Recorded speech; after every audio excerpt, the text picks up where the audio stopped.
No dejó absolutamente nada. La puerta estaba cerrada desde dentro. La cama estaba hecha con cuidado. La luz del baño seguía encendida. En la mesa de la cocina había una taza de café frío y un plato con pan a medio comer. No había señales de apuro, ni de pelea, ni de huida.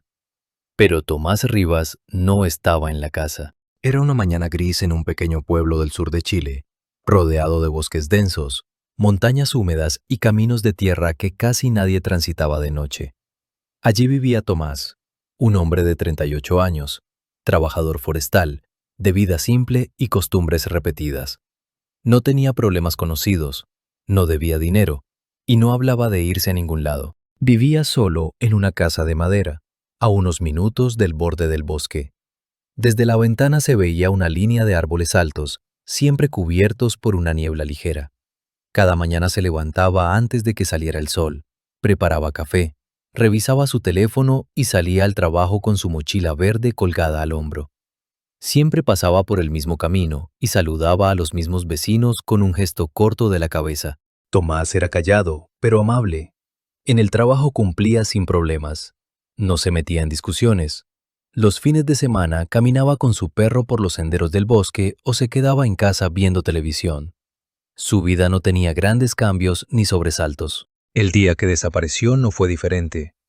El clima era frío, el cielo estaba cubierto y el aire olía a tierra mojada. Nada indicaba que algo extraño fuera a pasar. Pero Tomás no llegó al trabajo. Su jefe pensó que estaba enfermo. Nadie se preocupó de inmediato. Fue su hermana Laura quien sintió que algo no estaba bien. Tomás nunca faltaba sin avisar. Por la tarde decidió ir a su casa. El camino estaba vacío. El viento movía las ramas del bosque y levantaba hojas secas del suelo. Cuando llegó, la puerta estaba cerrada con llave.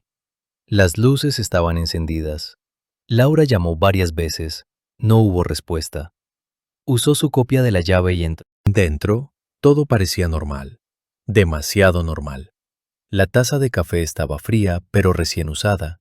El pan estaba mordido. El cepillo de dientes seguía húmedo. La cama estaba ordenada como siempre. El teléfono de Tomás estaba sobre la mesa, sin batería.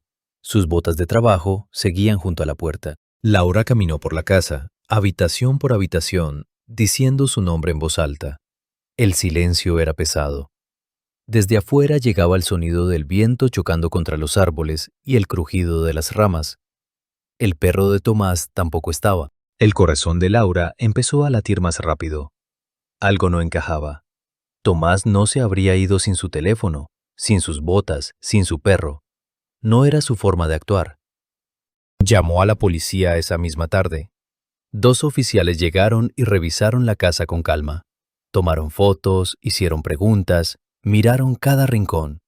No encontraron signos de entrada forzada ni de pelea. Nada estaba roto. Nada estaba fuera de lugar. La noche cayó rápido. Afuera, el bosque se volvió oscuro. La niebla empezó a cubrir el camino.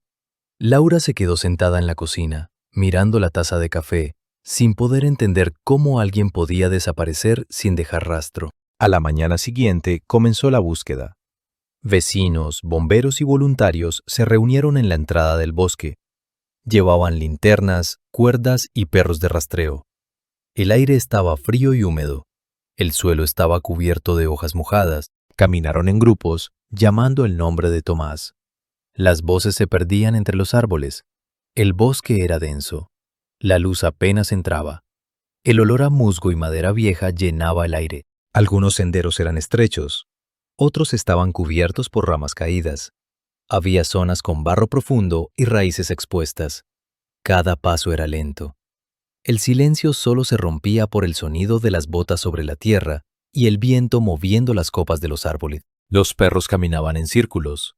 A veces se detenían, olían el suelo y luego seguían sin dirección clara. No había huellas recientes. No había ropa. No había sangre. Pasaron horas sin resultados. Al final del día, la gente regresó cansada, con las manos vacías. Laura esperaba en la casa, mirando el camino desde la ventana. Nadie traía noticias. Esa noche, el viento fue más fuerte. Las ramas golpeaban las paredes de la casa. Laura durmió poco. En medio de la oscuridad, escuchó pasos afuera, lentos, como si alguien caminara alrededor de la casa. Se levantó, miró por la ventana, pero no vio a nadie. Al segundo día, la búsqueda continuó. Esta vez entraron más profundo en el bosque. Algunos voluntarios decían que esa zona era peligrosa, que la señal del teléfono se perdía y que el terreno era difícil. El grupo avanzó entre árboles altos y sombras largas.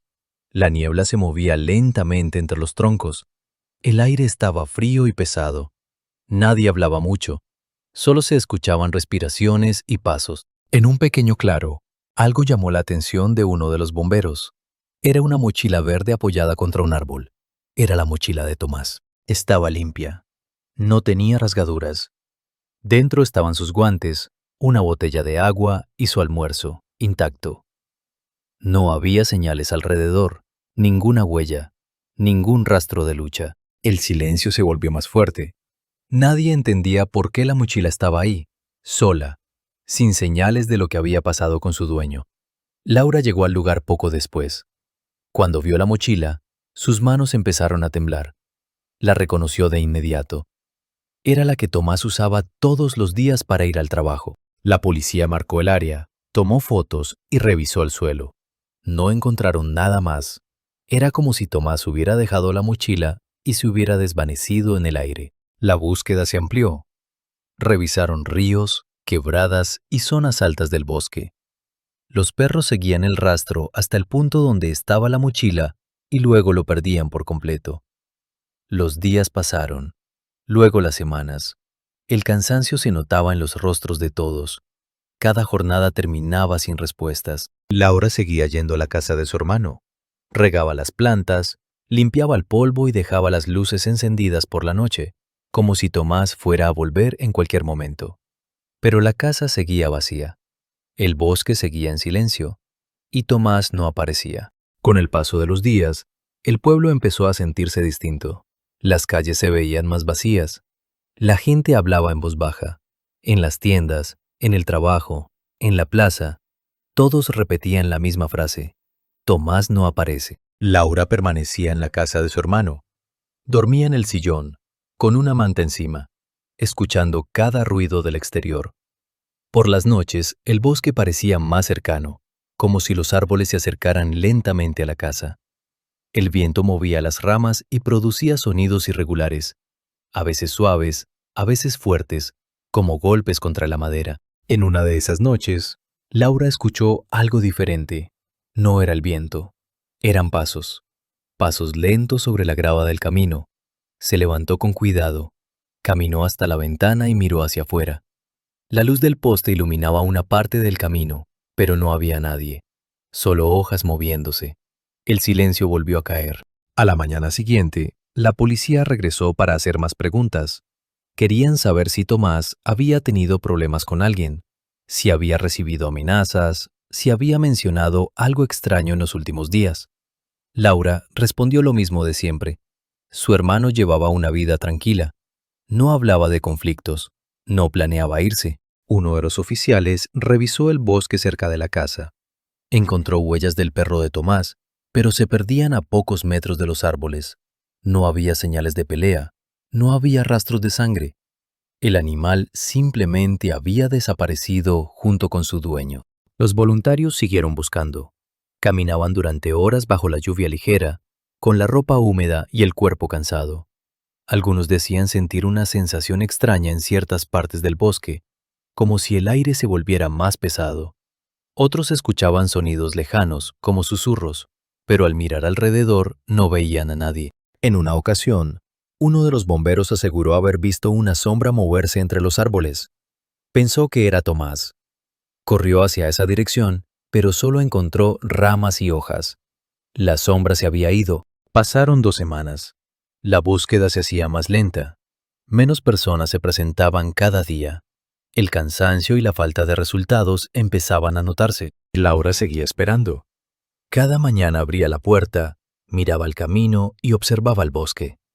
A veces creía ver una figura entre los árboles, pero al enfocar mejor la vista solo eran troncos y sombras. Una tarde, mientras limpiaba el patio, encontró algo enterrado entre las hojas. Era el collar del perro de Tomás. Estaba sucio, húmedo, pero intacto. No había marcas de mordidas ni señales de daño. Solo estaba ahí, como si alguien lo hubiera dejado con cuidado. Laura sintió un frío recorrerle la espalda. Llamó a la policía. Los oficiales revisaron la zona. No encontraron nada más. El bosque seguía igual de silencioso. Esa noche, Laura no pudo dormir. Soñó con su hermano caminando entre la niebla, sin rostro, sin voz. Cuando despertó, el sonido del viento seguía golpeando las ventanas. Al tercer mes, la búsqueda oficial terminó. El caso fue archivado como desaparición sin rastro. No había cuerpo, no había pistas claras, no había sospechosos. Laura decidió irse del pueblo. Empacó algunas cosas, cerró la casa y dejó las llaves sobre la mesa. Antes de irse, miró por última vez el bosque. La niebla cubría los árboles como una cortina espesa. Con el tiempo, la casa quedó vacía. La madera empezó a desgastarse. Las ventanas se cubrieron de polvo. El camino se llenó de maleza. Pero los rumores nunca desaparecieron. Algunos vecinos decían ver una luz débil cerca de la casa por las noches. Otros escuchaban pasos en el camino cuando no pasaba nadie. Un hombre afirmó haber visto una silueta parada frente a la ventana una madrugada. No se movía. Solo miraba hacia adentro. Cuando el hombre se acercó, la figura desapareció entre los árboles sin hacer ruido. Años después, un grupo de excursionistas encontró una mochila verde en otra zona del bosque, muy lejos de la casa de Tomás. Estaba vieja, húmeda, casi destruida por el tiempo. Dentro no había nada. La policía revisó el lugar. No encontraron restos humanos. No encontraron ropa. No encontraron señales claras. Solo árboles, niebla y silencio. Tomás nunca fue encontrado. Su perro tampoco. Nadie pudo explicar por qué dejó todo atrás, por qué su mochila apareció en dos lugares distintos, o por qué no hubo rastro alguno de su destino. El bosque sigue ahí, denso, oscuro, silencioso, como si guardara un secreto que nunca piensa revelar. ¿Qué pasó realmente esa noche? ¿Por qué nunca supieron lo que ocurrió después?